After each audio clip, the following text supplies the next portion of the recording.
Hello everyone, it is Christine here and I'm back to do some crafting with scraps. So some slow stitching and some English paper piecing, which always used to intimidate me when I heard that said. But ever since I discovered EPPFlex templates, which are an Australian invention, I've found English paper piecing to actually be really easy, really effective and really fun. So I'm not sponsored by them, I just happen to love their products. I love that they're Australian, I love that they're reusable, they're laser cut, your needle doesn't go through them, and they just get really beautiful crisp edges, easy to use, great to use with Yoo-hoo glue for glue basting, and I'll be sharing them with you tonight. Now you could do this with the traditional paper piecing method, but if you do have the chance to get yourself some EPPFlex, I just think they are a super investment for great crafting. And in fact, I've just brought myself a few different shapes for the new year because I'm really keen to have a play around and make some other things. You can make amazing three-dimensional shapes as well as book covers, little purses, bags, all sorts of things. But we're going to start off tonight. Well, it's tonight for me, making this beautiful little cup rest.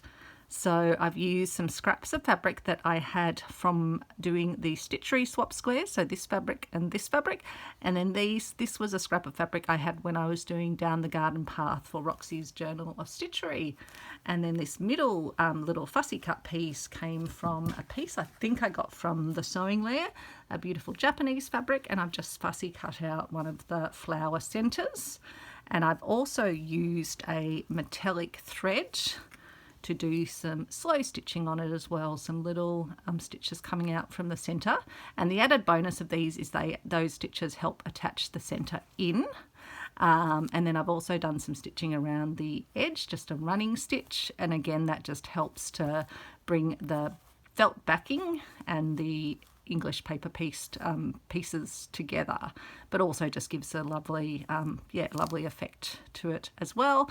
And I use that same metallic thread to do some French knots in the center. So I think we'll do a similar sort of pattern making on the other one because it works well, but I'm going to use not felt, I'm going to use a scrap of this fabric, which used to be the curtains in my childhood room at home.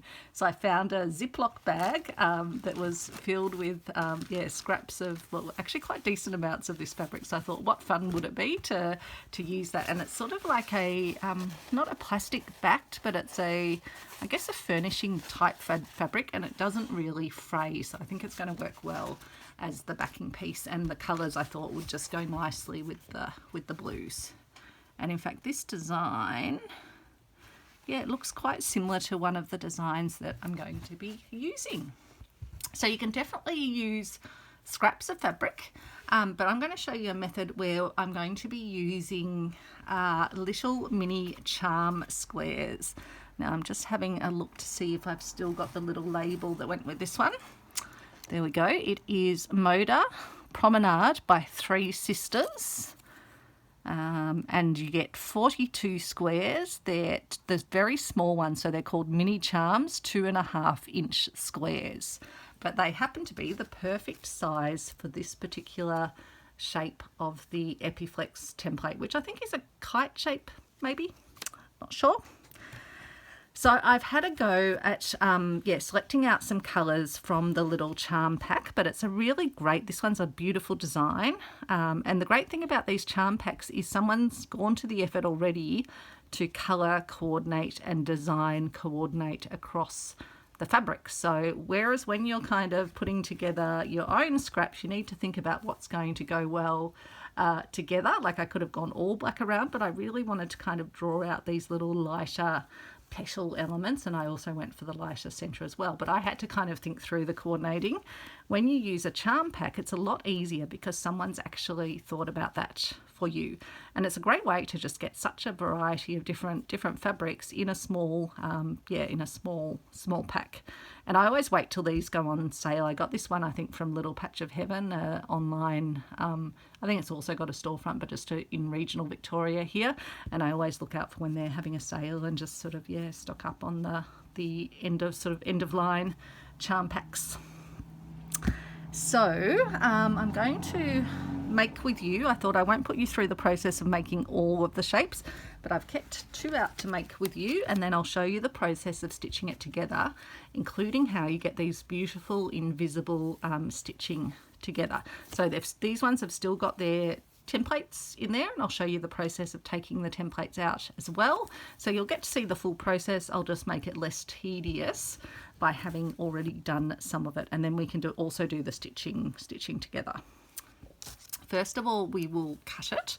So the great thing about these EPPiflex templates, and they come in all sorts of shapes. This is just a mixed pack that I got. I think it was actually a mixed pack that was meant to go with the owl and hare hollow block of the month, but they just happened on this little patch of heaven site to have these for sale at a really quite discounted price. I got a wonderful selection of including the tiny little hexagons, the next size up hexagons, these little shapes, the shapes I'm using, also circle shapes for the centres, and then also circle shapes that make a border, which you might have seen me use in one of my Roxy Journal of Stitchery pieces. I'm just keeping them in an old chocolate almonds tin, which is a beautiful tin, isn't it? Barcelona chocolate. So, as I was saying, an advantage of the EPPiflex templates is they're see-through, unlike if you're using a card or a paper. And so it makes it really easy to line them up where you want them to be and then to cut them out. But the best way I've found to do these is just sort of put them on the diagonal across the piece, and then you're just going to take the two sides off. I'm going to keep my scraps, as you know, I love my scraps, and I've got a little project that I'll be doing as part of the new year with my perpetual fabric calendar. So if you haven't seen that video and you want to check that one out. And I'm now just looking for where my trusty glue stick has gone. There you are, glue stick. I always think I'm so organised, and then I lose something on my desk. So the method, let me just move it up a smidge, and let's try not to get Travis's hair in it, is I just use some standard Yoo-hoo glue. But you could use whatever glue you wanted. Put it around the edges of the shape. And then I'll probably start with folding the bottom in first. It doesn't really matter which way. Normally when you're doing the hexagons, you just work your way around in one direction. I didn't bring my little moistened rag in for my fingers, so I'll have to try and not get my fingers gluey in the process.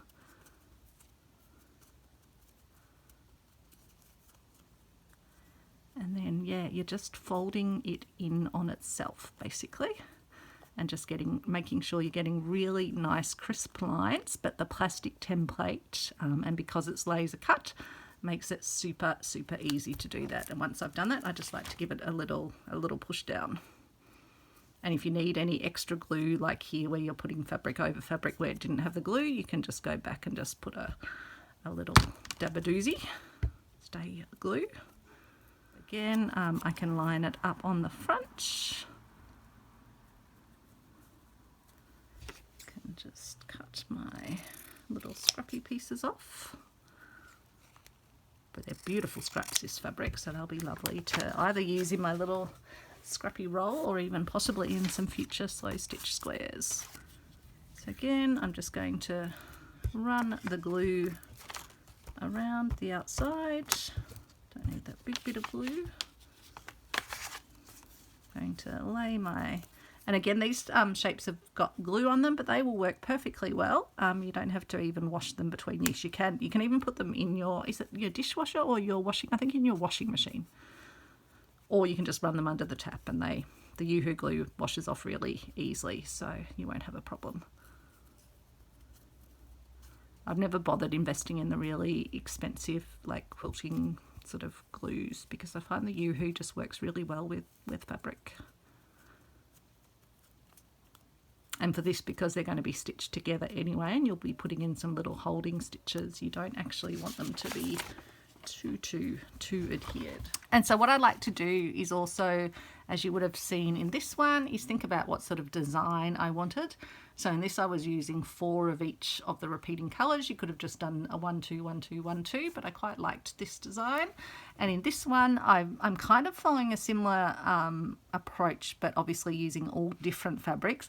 But I'm really going a sort of a darker pink, a white, a blue, darker pink, and then we will go a white and a blue, and then a darker pink and a white and a blue, darker pink, white, blue. So I just kind of worked out a little design element.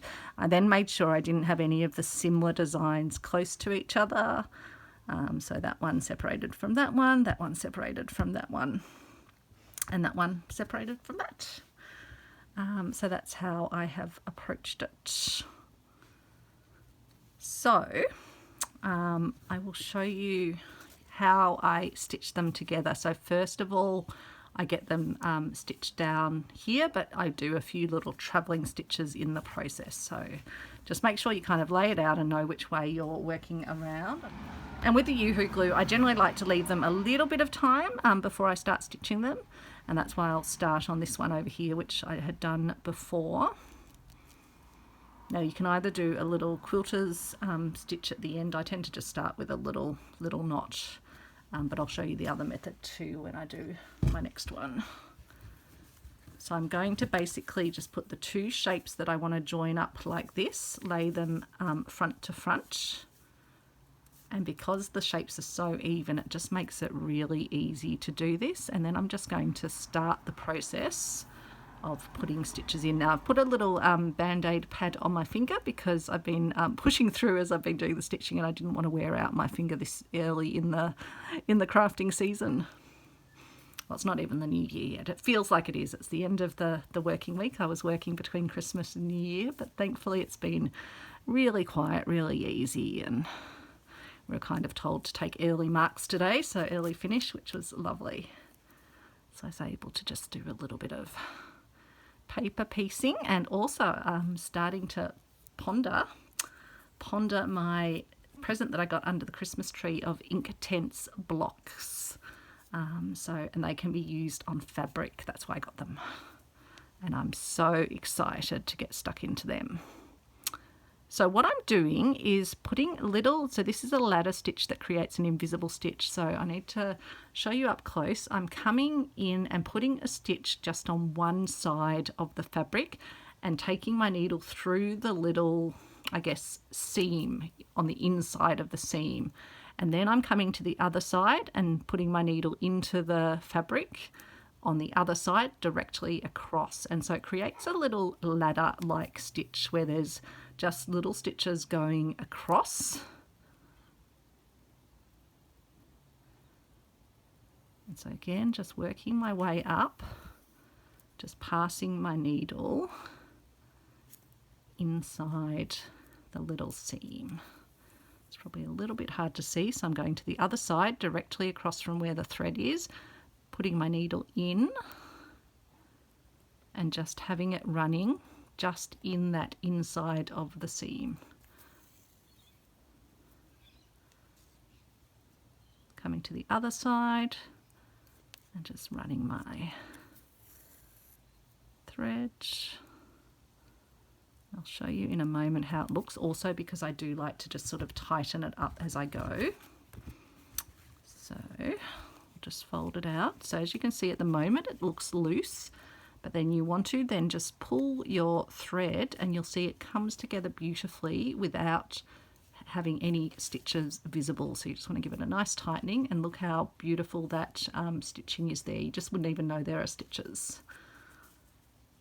You want to use a strong thread. I like to use a polyester rather than a cotton because the polyester is stronger. So again, I'm going to come back to the other side, put my needle in and just run it up under that little seam. Now the plastic templates work great here because if you're working with cardboard, you could easily find your needle piercing it. And so the plastic templates, the needle just won't go through it, so it will just run next to it rather than through it.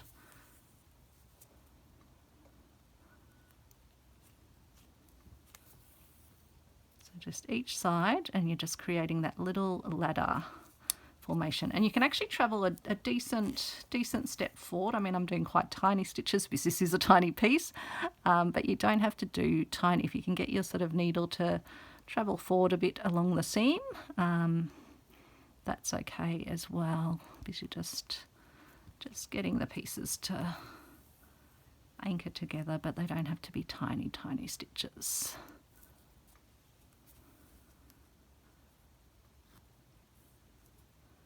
So just coming the other side, running it through the seam.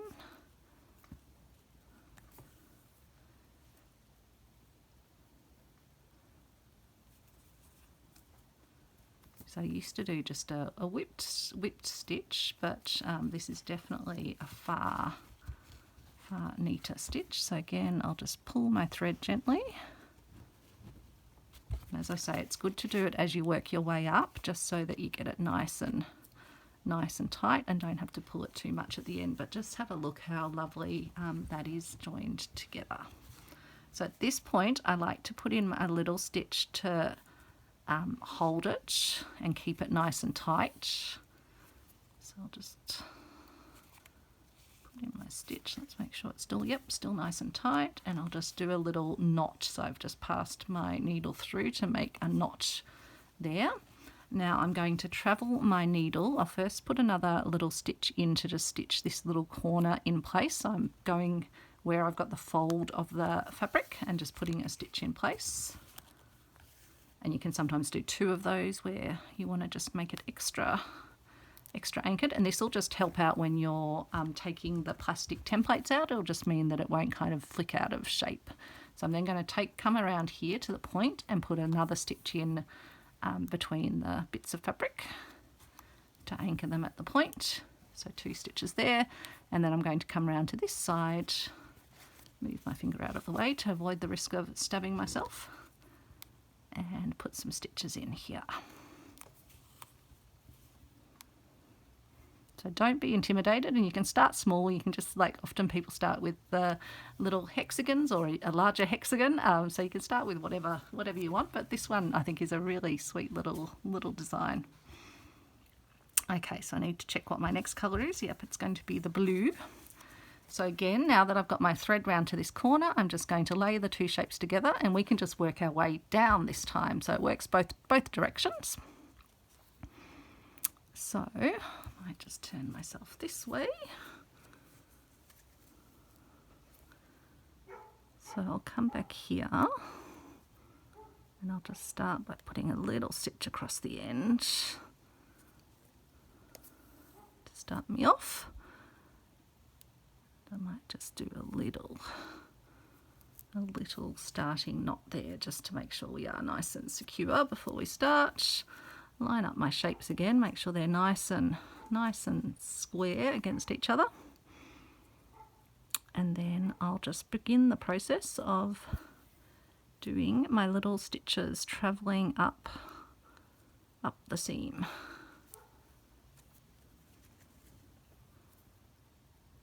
So coming across onto the other side and just taking my needle up. Don't worry if your little shapes move apart like mine have in that moment.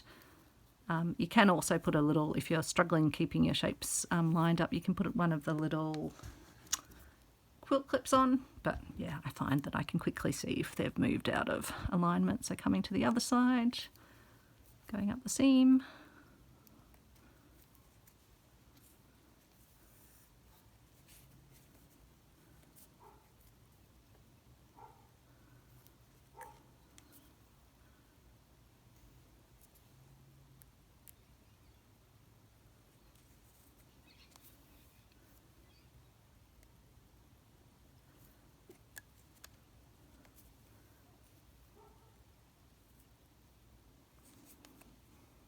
So yeah, it creates a lovely finish, this particular stitch, so it's well worth giving it a go. Don't be afraid by any of this. Ask any questions you've got. I'm not an expert in this, I'm just a hobbyist in it, but it's good fun. Especially when you're using such pretty little fabrics and using scraps but creating something new and beautiful. And I'm thinking that these little shapes, as well as being a lovely little coffee or glass rest, you could also attach them to a card and have them as a birthday card as well as a useful little gift at the same time. And I've got lots of ideas of different things to make using EPPiflex, so I'm thinking this will become a bit of a series where I share different things. I've got one idea that's coming to my head. I don't know if I can make it work, so I've got to use this shape and make a prototype, and if it works, I'll definitely be sure to share that. It was just, as I was playing around with the shapes, I was like, oh, I wonder if I could do this. Does that happen to you when you're crafting? You just have all these ideas flying around, even beyond what you're actually working on at the time. Now with this one, I didn't tighten it as I went along because I was too busy talking to you. So you can see it's quite loose at the moment, but I'm just going to gently pull on it. Yeah, I think it's definitely best if you can, tighten it when you're down partway along, because it just means you've got less risk of breaking the thread, but I think I'll still be able to just ease it. I just want to get it as tight as possible. I think that's pretty good. There we go, that's beautiful. So again, while I've got it nice and tight, I will put in an anchoring stitch.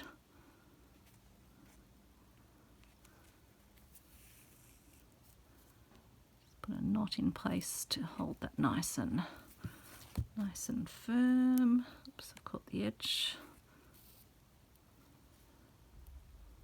Let's do the little knotting stitch there. Perfect.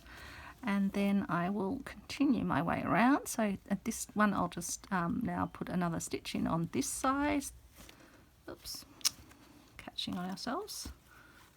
Something I can probably do, which will make it a bit easier, is actually just fold these ones up and put a quilt clip on those. I think that is a smart idea. Beautiful. Okay.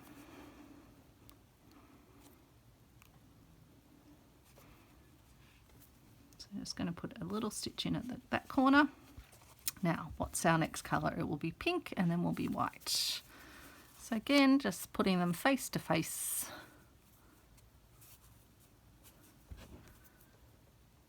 Coming down, putting an initial stitch in place.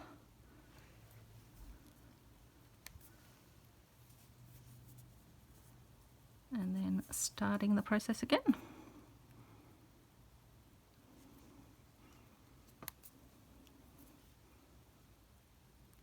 So always just coming across and putting your needle in across from where your thread is, so you get that little ladder-like shape. And then passing your needle inside the little seam.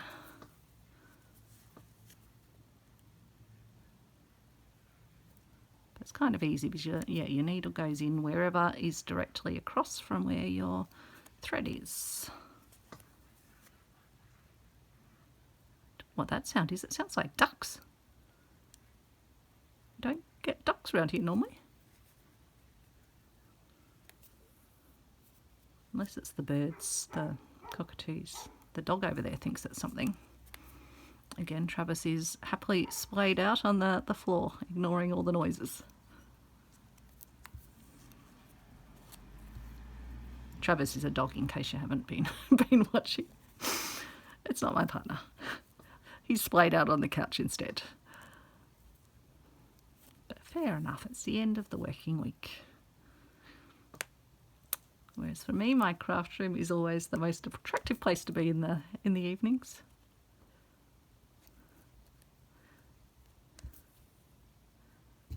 So, and I did get too busy gas bagging away again, so I didn't actually pause along the way to tighten up the thread, but I can do that now, just giving it a nice tighten. If it did happen to break when you were doing that tightening, you can just put some little over stitches, or you can even just work another row down over the stitches you've done to make sure it holds in place. That's nice and secure. So I'll just put a little knot in situ. The neighbourhood dogs are really having a good conversation tonight, it seems.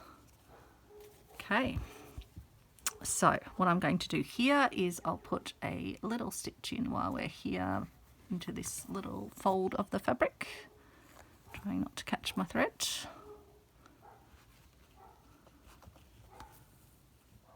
And then I'll come over here and do the same in this little fold of where I've got the fabric folded over itself, and this is just going to help hold the little corners in place when we pop the templates out. Don't know if it's totally necessary, I just like to do it just to make sure they stay nice and crisp and well aligned.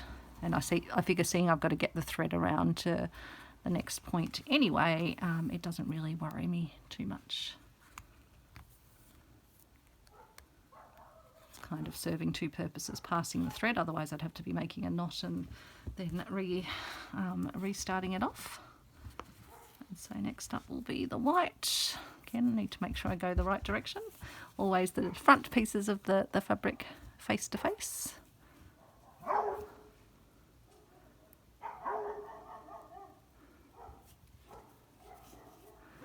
They're having a very good I think it must be a dog walking by because there seems to be one going woof.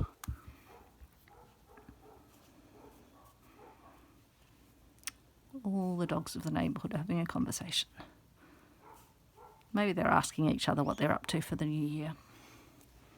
Lots of dogs don't like the fireworks, so hopefully if you've got a dog you can make sure it's nice and safe if you're not going to be home. We've had to save local dogs previously when they've when there's been fireworks. They've become quite distressed. I'm just going to put a stitch in at that end just before I start off my other stitches. Okay, let's go from here.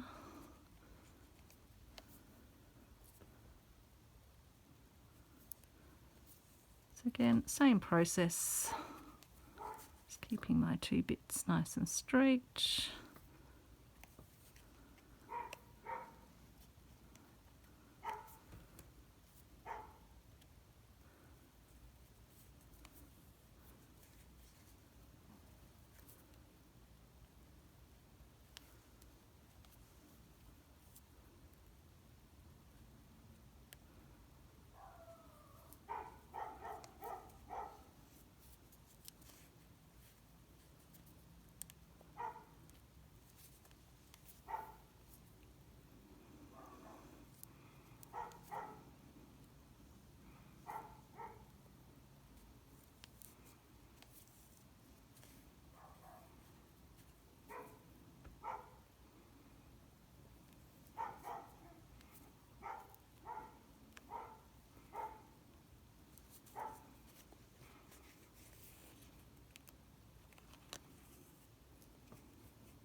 Okay.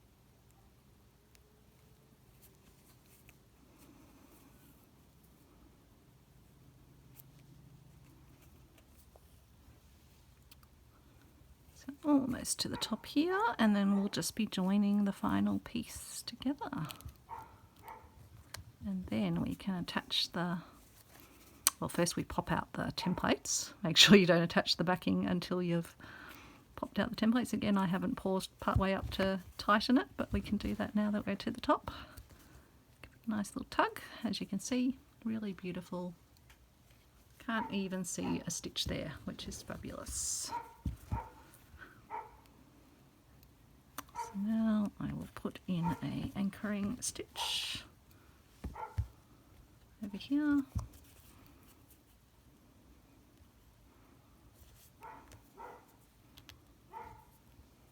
Like that. Nice and tight. So the reason you want to do that is you've gone to all the effort to have those little invisible stitches and have them nice and tight. So by putting that little anchoring knot and double stitch in, it just helps to keep it looking great. So now don't worry here. The first time I made this, I panicked and thought, oh, maybe this isn't meant to make a shape, but don't worry that it's got a little gap there. Once you stitch them together and once you take the templates out, they're going to sit down beautifully. In fact, the first one I made had probably even a little bit more of a gap at this point. But I think these shapes are meant to go, I wasn't following a pattern for this, but I think the shapes are meant to work together like this. not sure if anyone from EPPFlex watches my creations, but you can let me know if they weren't intended, but I've created something else. They do have some little projects on their website. So again, we're just going to do exactly the same process. Put the final 2 pieces face to face and repeat the process. So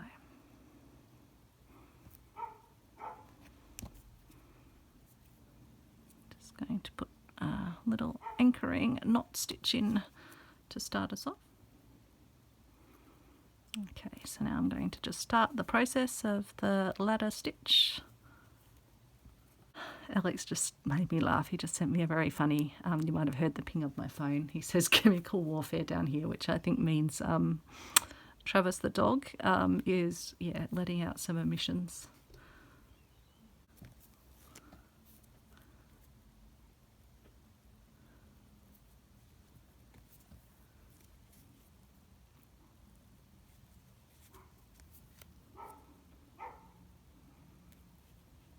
Oops.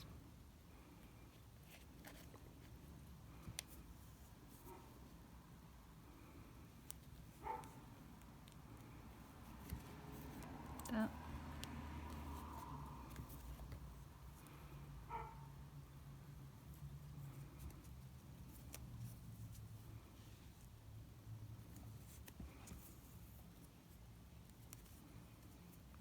Okay.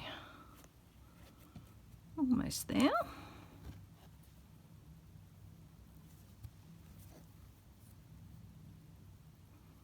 So I'm wanting to get quite a few of these little projects done. One, because I like them myself, but 2, I just think they're going to make lovely gifts. And sometimes when you get busy in the year, you just don't have time to create a gift for a friend or a family member at the time when it's their birthday. But if you've got some things ready and done, then you can just, pop them out. If you can bear to let them go. I'll probably have to make doubles of some of these things so I can keep some myself. I don't think it'll be a problem making doubles because I really enjoy doing it. So as you can see here, I've done some stitches around the top where I didn't have those already, and around the bottom, and I'm just going to do the same now that I've got some thread left as well. As I say, just doing this helps to hold the pieces where the folds are just nice and secure when you pop the templates out. So just putting little stitches in wherever the almost, let's not catch our threads.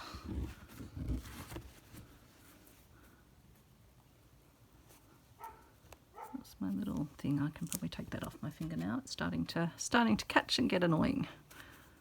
Okay.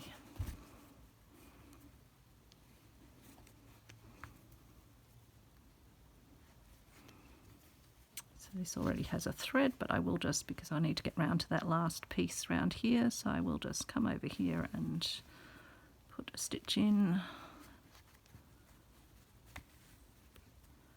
And then travel it up to here.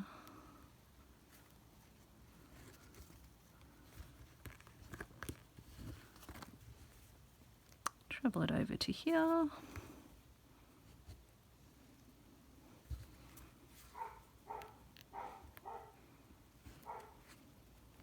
Dogs are not normally this vocal. Maybe that dog's used to having people home. Maybe they're not home or something.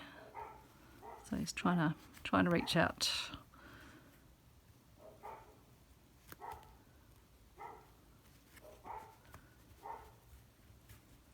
Oops.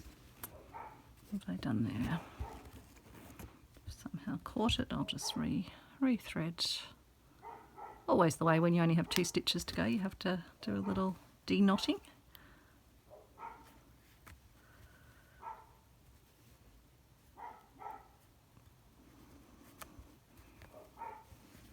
And just put a stitch in down here. So again, just catching the two bits of fabric together, which will just hold them nice. And then I'll tie it off there. Ouch.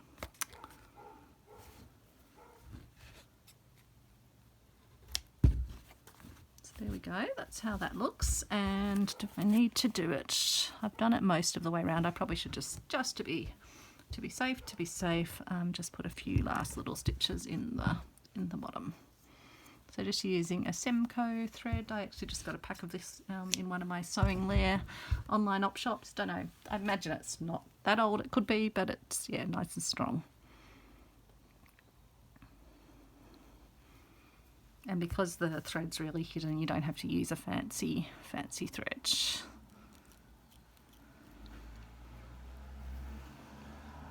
I just chose this colour, it's like a natural colour, but I could have really used a white or a pale pink. So I'm just going to put a few little stitches in just to hold these ones in place at the bottom.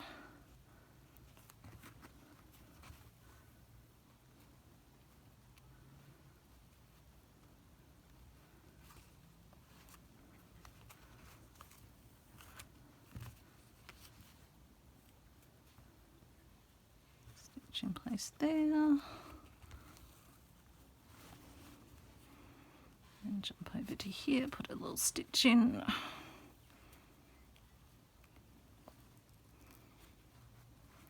But yeah, if you have the stitching at the top and the bottom, you don't need to worry about down the sides because you're just holding all the little corner pieces together.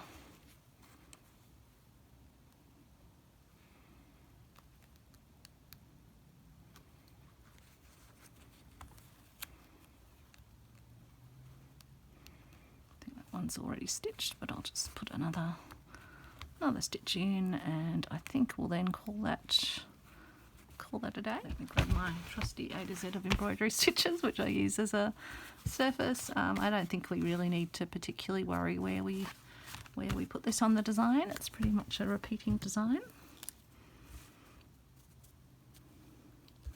But what I might do is use that slight little fold in there to just remember that these are my two pink pieces. So I'm using my friction marker, which erases with heat.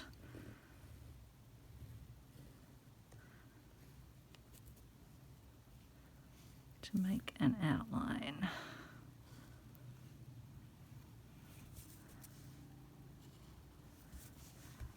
I was actually just doing the grocery online shop before and I saw they had friction markers on a special, so I got myself another black, red and blue in a pack together.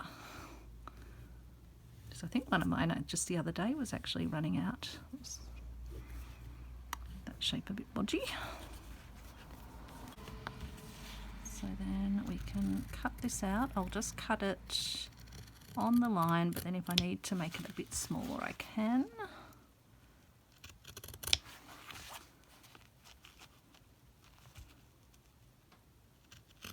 So you can either do it this way or you can trim it at the end once you've attached your piece down, but I just thought I'll do it this way so I don't risk cutting my little shapes. You'd have to do your cutting very carefully if you did do it at the end. And that should be pretty good, I think. Yep, I reckon that will do the trick. And then we also need to do our little center template, so I'll do that. I've just cut myself out a bit of felt using one of the round templates, and I want to position it. So this is where I'm going to use the fussy cutting.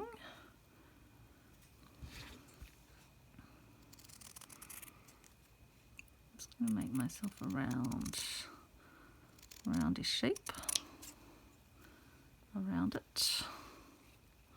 A roundish shape around it. That probably doesn't really need to be said.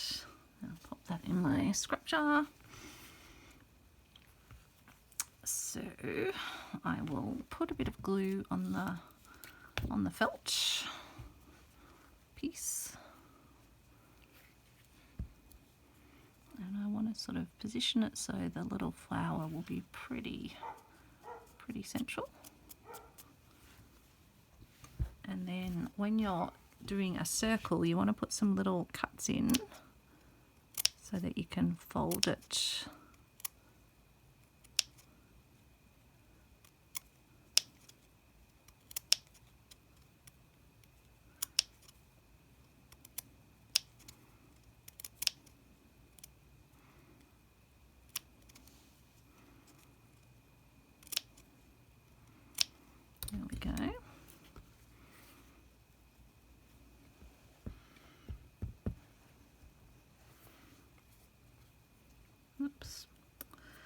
I need thread in it. I'm just trying to make sure I'm actually on camera. So just putting some glue around the outside. I don't need that big wacky-o of glue. That's a bit ridiculous. Don't really want to get it on my fingers though. And then we're just going to fold our little fringed pieces in around the core.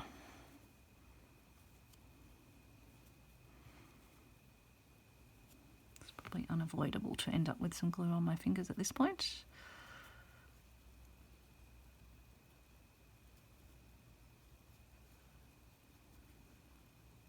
So I might just use my thread to just kind of get that a little bit anchored in place while we're here.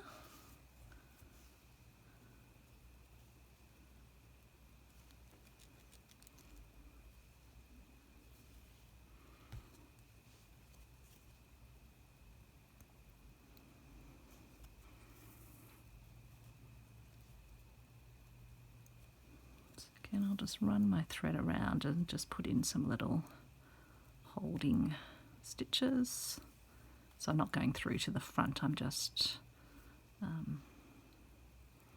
passing my needle in the sort of top layer or the top back layer of the felt.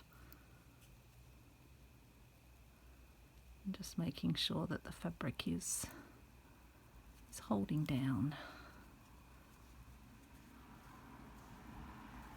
That, and then I can probably just pick up any pieces where it's sort of sitting a bit pointy out and just put a few little cross stitches in, but I think that will work okay once it's actually positioned into the piece.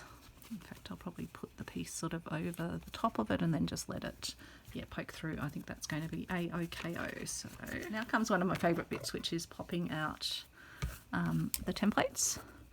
It is a good idea actually at this point, and I will very quickly do it, is to give it a quick little iron. Not even sure how warm my iron was, but...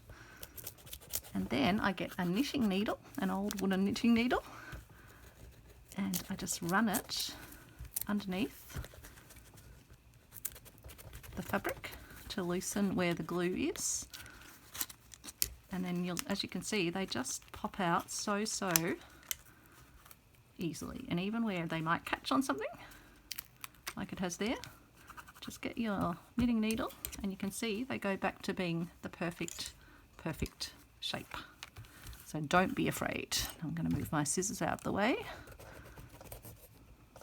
So it might look like they're well adhered, but you just need to run your knitting needle, so you're going along the fabric on the top,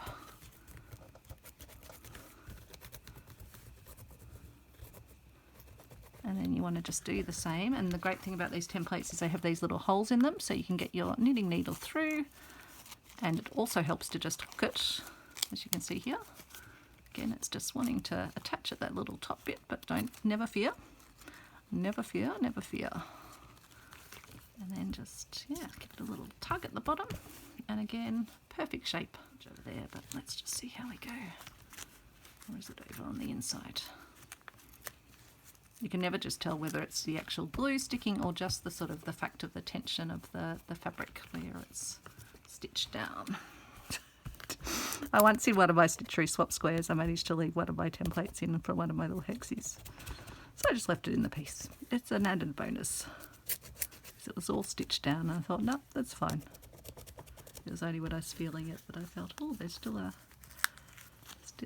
square left, or a hexagon left in their shape.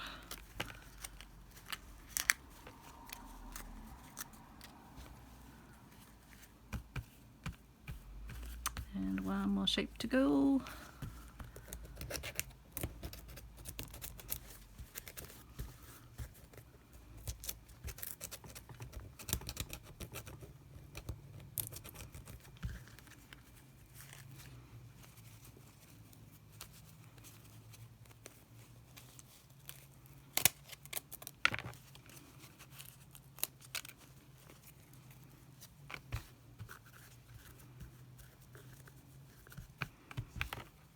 So there we go. So this point it is probably good, just give it a quick press. And now we can adhere our two pieces together.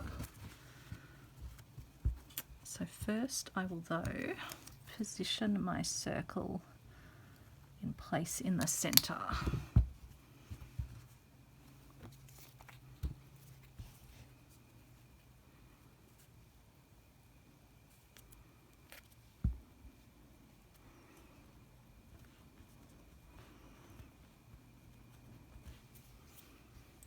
About like that. Doesn't really matter which way, but that's quite nice that that little line is sort of running up that direction. And then I'll just put on, as we're going to be doing stitching anyway, I'm thinking because we're at the hour mark, we might come back tomorrow and do the stitching. I'll continue on now and do it, but I'll share a video tomorrow with us doing the nice stitching of it. And the good thing is that will give a bit of time for the glue to set before I start stitching into it as well. And that way I'm not keeping you too long. How was I going to have it? Like this, I think.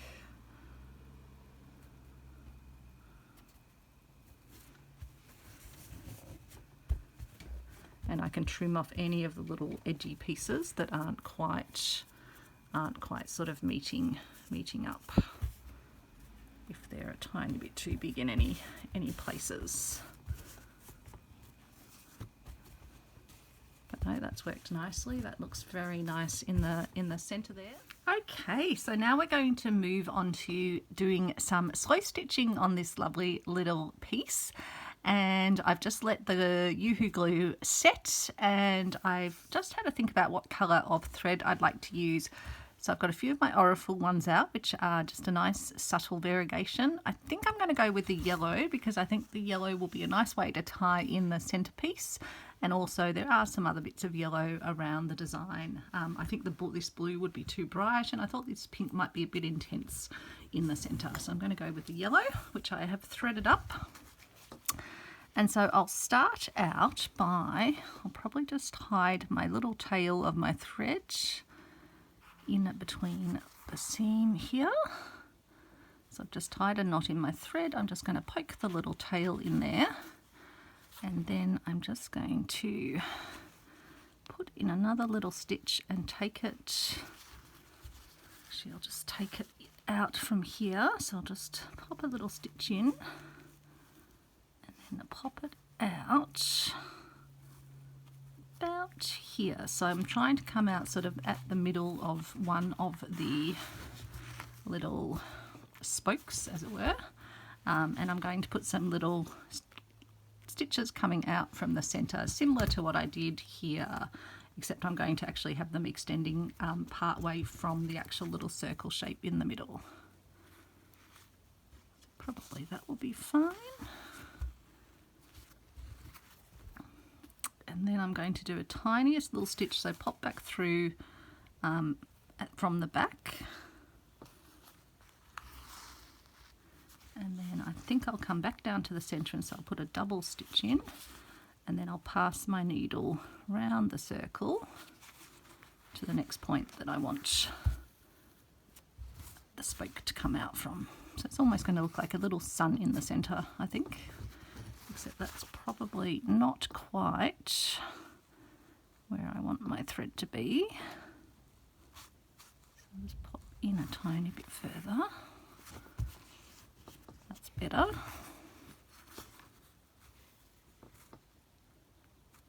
And if you wanted to, you could mark these little spots before you start, or you can just do it by eye as you're doing it. So I'll just pop up just near it, but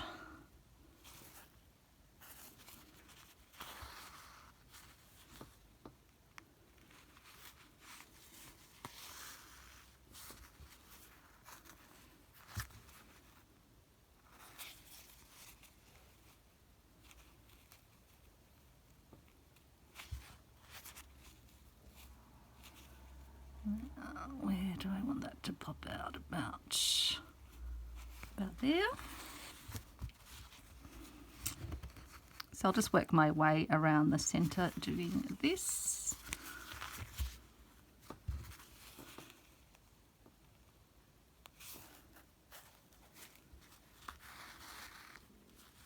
So again, just keeping those sort of almost invisible stitches on the back, and it's actually easier just to pop through just in the little bit of felt here rather than actually going all the way through to the back.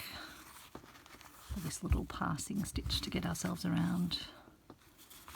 Just going to pop that little bit that's poking. I want that just to sit under there. Yep.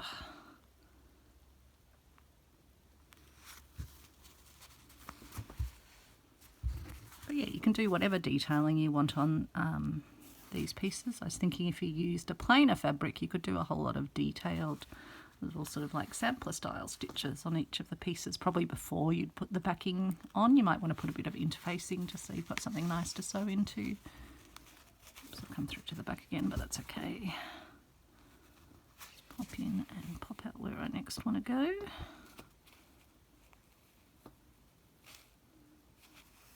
There.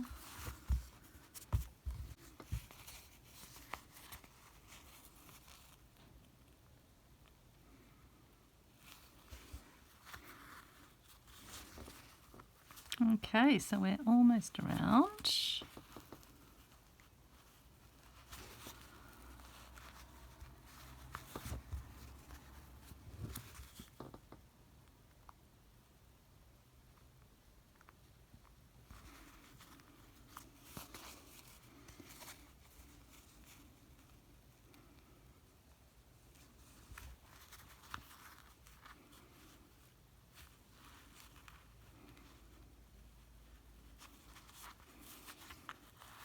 So I'm then going to just take my needle up, and it will be a good chance just to give it a nice pull to get them nice and tight but sitting flat. And then I'm just going to probably finish it off in this little seam spot over here, and then just pass the thread back into the fabric.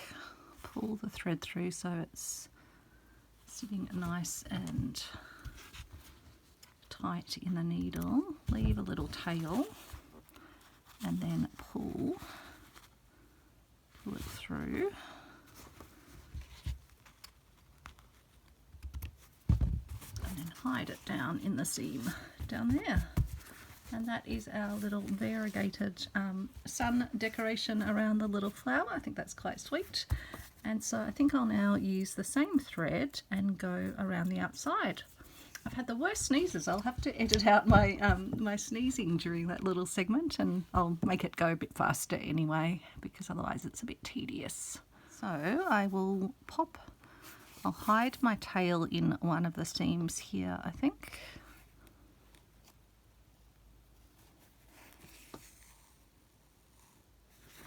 Just cut the little thready bit off the end of my tail.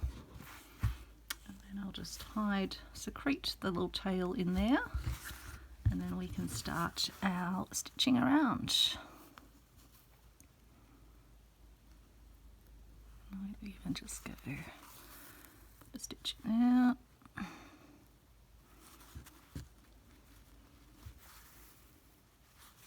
And so on this I'm going through to both sides.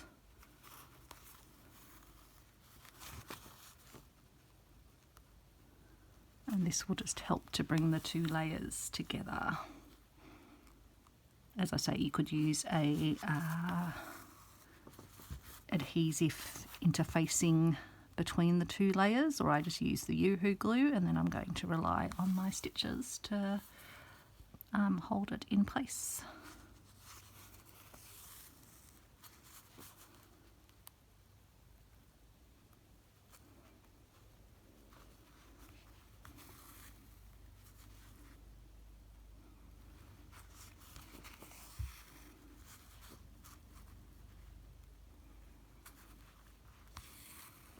And you could do whatever stitching you wanted. You could do a blanket stitching on the edge if you wanted.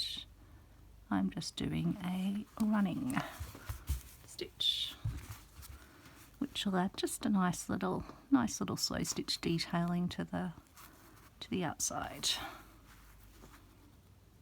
But again, I'll jump through this section, fast forward it, or just sort of skip a bit of the footage once you've kind of got the gist of what I'm doing, which I'm sure you do by now.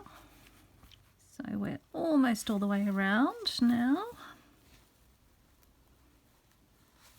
And we've chopped a bit out there because I've just had the worst sneezes. I've just been sneezing and sneezing, my goodness.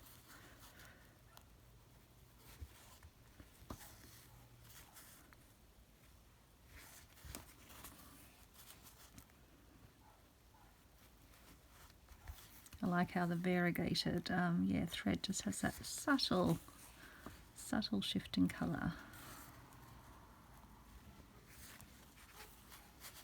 So now we're at the end. I'll take my needle back between the two bits of fabric, and then I will pop it out this little seam here. Put a little micro stitch in the very corner here, back into the seam. I'll just do a little knot to hold that, and then I think I can probably secrete the end of it into the between the layers of fabric here. So I'm going to push my needle down a ways, pop my needle out here, get the thread right to the end of the needle, and then I'll just secrete that tail. Okay. So there we go, that is a sweet little border around it there. Got its little sun. I was thinking you could even do some little stitches now, replicating the sort of the opposite of that if you wanted between your little sun spokes. I'm just going to leave my sun because I like it. You could also do stitches basically with these little running stitch on the inside of each of your little elements, so that would be another fun little slow stitching technique. It's a sweet little drink holder. I think anyone would be happy. That would make them feel very cheery when they looked at that. So I hope you enjoyed seeing that. You can go as vibrant or as a sort of retro shabby chic as you like, or whatever fabric scraps you have, or indeed, as I suggested, using, if you've got these mini charm squares, they're the perfect size for it. So thanks so much for watching. Drop me any comments or questions in the comment section, and I look forward to seeing you soon. In fact, I'll give you a very, very quick sneak peek. The next project up is going to be a Labrador painting with thread, so stand by for that. Thanks everyone. Bye.